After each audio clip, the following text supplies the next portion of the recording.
Not. Uh, I just noticed that my ears slide and it's great. My boyfriend said that my ears look great right here, which I feel like they look more like fox ears right here. They were supposed to be cat ears, but then like I got them and the coloring, these look just like fox ears. Cause like especially like when you can't see the orange and you can only see the white, I'm fucking, which is fine for him because he loves foxes. So I like cats, but I'm pretty sure I've said that before about the cats. The next book, because I reached the point with these series, because you'll notice that several of these books that I have read have been series. I reached the point where I was like, you know what? I just want standalone books. Please. So I found this book called Spellbound Under the Spanish Moss, A Southern Tale of Magic. And it's by Connor Judson Garrett and Kevin Judson Garrett. And it's young adult fiction from 2020. And I liked it, which is incredible because that was after I decided that I don't like young adult fiction anymore because it's all bullshit. I don't know what happened after like Maze Runner and Percy Jackson, but everything after that is just all bullshit, especially when it stars a girl. Like, did you guys take the romance aspect of Divergent and just run with it? Um, you clearly didn't run to Maze Runner because there's only one girl in that. So, Gareth is the name of the main character, and his dad have a sailboat, and their sailboat is called Freya. Gareth is the scared child. It's just the two of them. His mom is gone, and his dad tells him stories, and the older Gareth gets, the more he thinks they're fake. And but they're all true, except for one. I'm assuming that I'll figure out which one that was, because again, I read this last year. I do not remember what it was. His dad gets bitten by a snake, so they go to a witch. The witch doesn't have all the ingredients, so Gareth has to go and get the ingredients himself. She sends a raven with him while getting the first ingredient. The raven turned into a girl. The raven, appropriately named Raven, is the witch's daughter, and she can't walk. So the witch made her have the ability to turn into a raven so she could fly. I don't know if her name was Raven before that, but if it wasn't, convenient. Um, they meet a guy named Wally. He's 55 and he goes with them. I personally think that YA should include more adults because these are like teenagers are very emotionally unstable. Young adults are very emotionally unstable. So I feel like there's actually a book that I have that instead of it's your typical YA plot, but the main character is like a 55-year-old lady. I'm looking forward to that because she has a cat and the cat talks to her. Should be great. Um, yeah. The snake that bit his dad is actually a shapeshifter, and the snake has one eye. And the reason the snake has one eye is because Garrett's dad, like, hit it with something. Um, they meet a group of carnival people, and their theme, I guess, is broken rejects. And, like, Raven considers staying with them for a second, but she's very standoffish. Yeah. Um, Raven's birth parents abandoned her. Oh yeah, so I guess her name wasn't Raven before she found her, so convenient.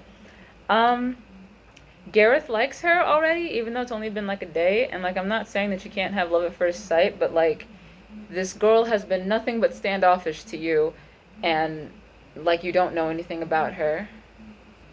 I don't even remember what context her family came up under. I know he didn't like I don't think he asked, but okay. Um Yeah, it's probably the first girl that he's ever interacted with, though. So,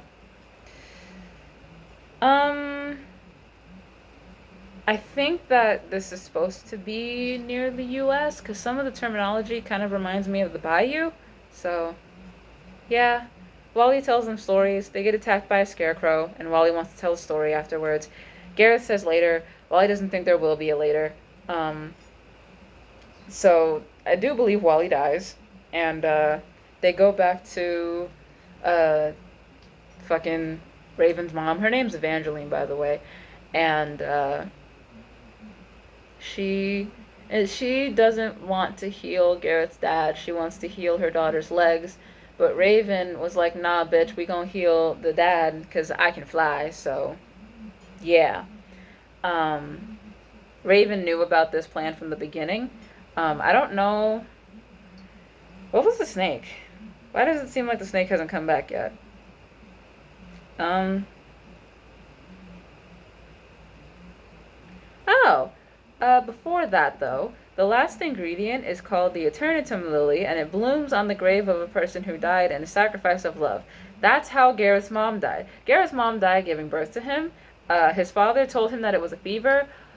I don't know why he would lie about that sort of thing. I mean, there's lots of positive ways to turn that, so I don't know why he would lie about that sort of thing, but whatever. I guess people do what they gonna do.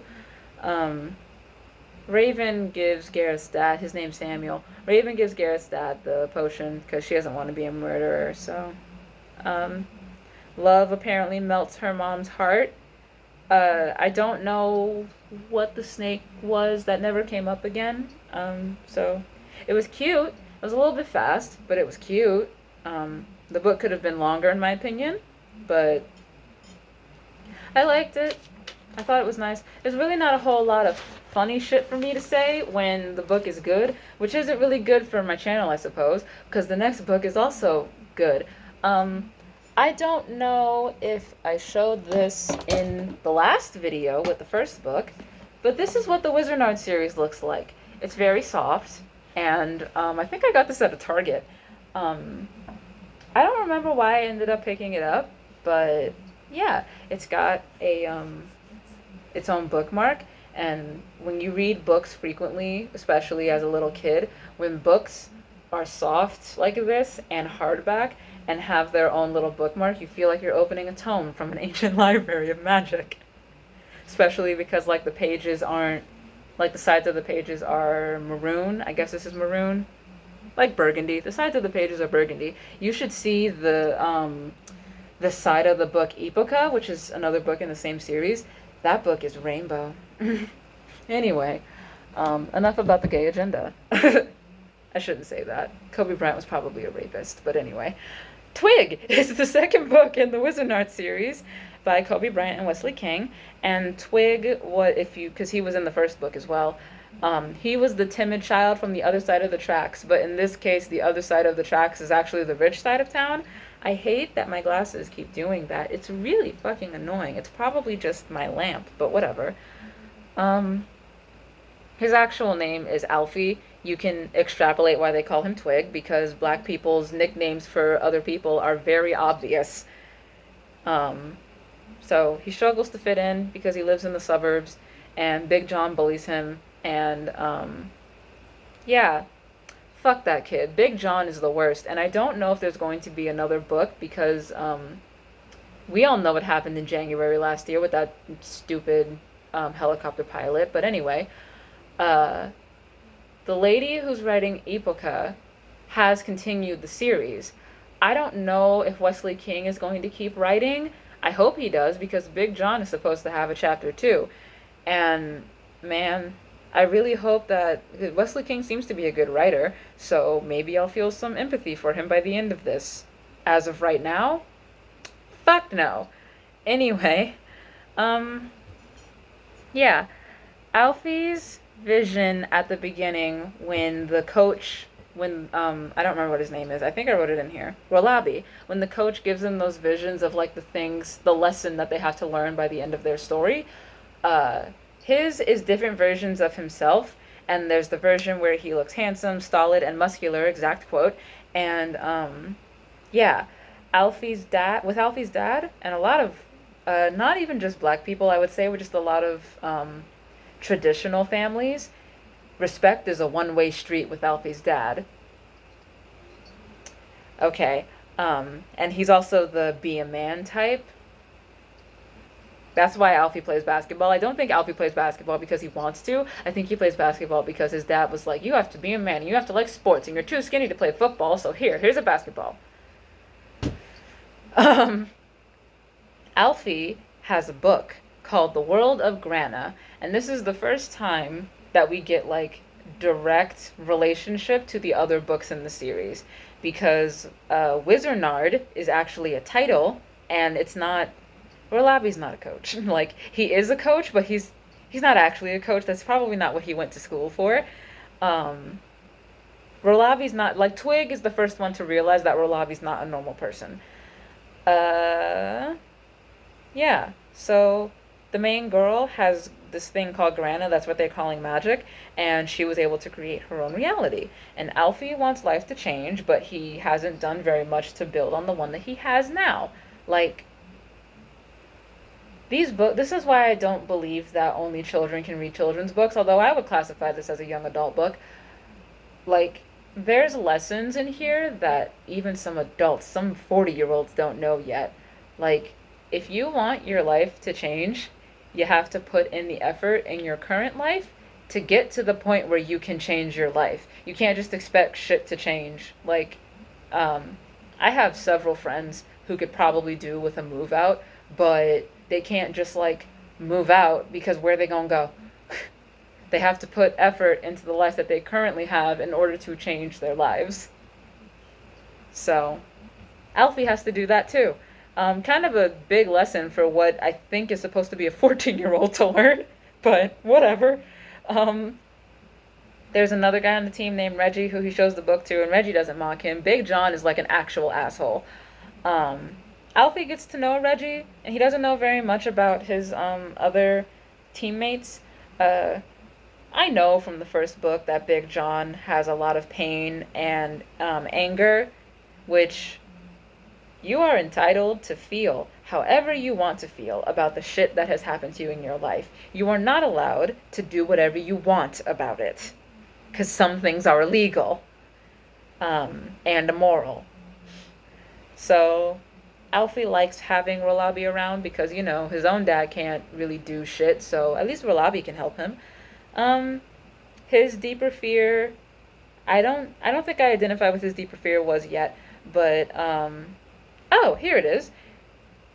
Ironically enough, his deeper fear is being like his dad because one of the things that tends to happen with these people when they push dreams onto their children instead of letting them live out their own dreams is that those people tend to have bloomed in high school or college.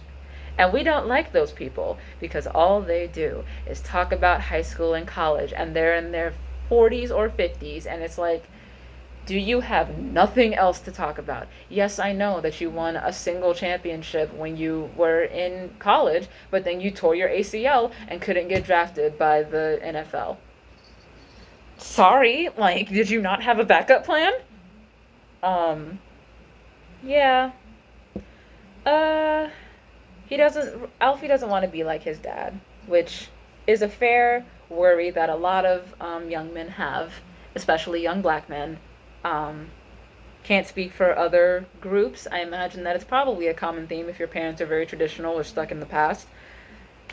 Reggie's parents are gone. I don't know. I don't think Reggie has his own book yet. I hope he gets one.